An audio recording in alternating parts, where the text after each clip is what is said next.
Another young man I'm going to ask to come and share just a couple little minutes about what God's going on. Jason Casino. Jason came to Bethel, and best I could figure out, he had a relationship with the Lord. You can tell by talking with him. And we have him do this thing called a Taylor-Johnson test. And you could tell that he had some grounding in what he was doing for the Lord. But Jason humbled himself to know that he needed something a little bit closer. And Jason, tell him what God's doing in you.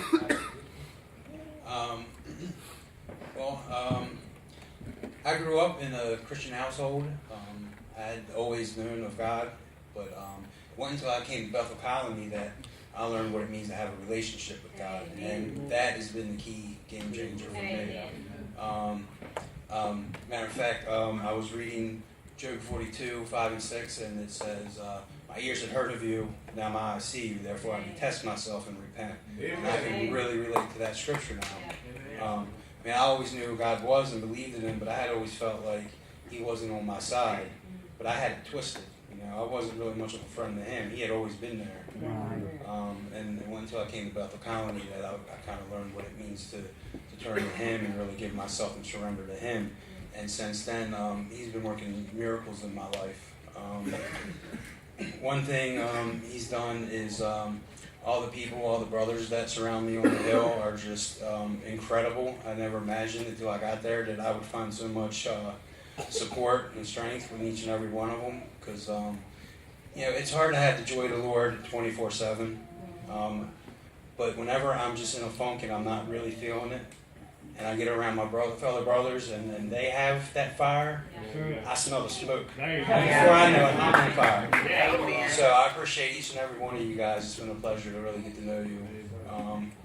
Another thing is when I was reading about Jacob, when he wrestled with God, and God changed his name to Israel. Well, after that point, God kept referring to himself as the God of Jacob.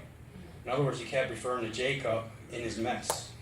And I can attest to that because in my mess, even though I wasn't really close to God, God was always there. God was still my God. He was just waiting on me. And if you would have told me, I came to Bethel 7 weeks ago, if you would have told me that I'd be at Bethel Colony, I'm from Glenbury, Maryland. So if you would have told me I'd be in North Carolina, I wouldn't believe you. It just happened like that. And it was probably been the best decision of my life. I love the program. What else? I know. No, it's just been an amazing experience, and I thank you all for having us and for your support. It's an amazing program, so thank you, and thanks for letting me share a little bit. Thank you.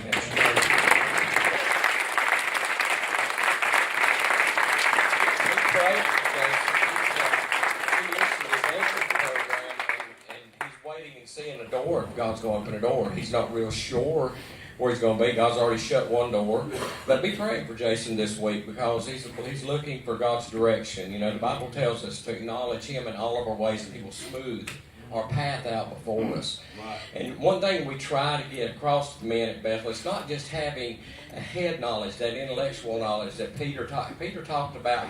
By his divine power, he's given us all things pertaining to life and godliness through the knowledge of him who called us by glory and virtue. Well, that word knowledge, the Greek word for that is a word called epignosis, and it means intimacy. Through the intimacy we have with him. That's why we have all these things. If you don't have that intimacy with him, you're not going to have the power of God in you that can do exceeding abundantly more than we can even think or imagine. And so that's what we try. The more time alone you spend with the Word of God, that's going to be the most important thing. Amen? Amen. And that intimacy that you can have with him, that closeness that you don't have with anyone else. Amen? Let's stand our feet. Let's do another song. And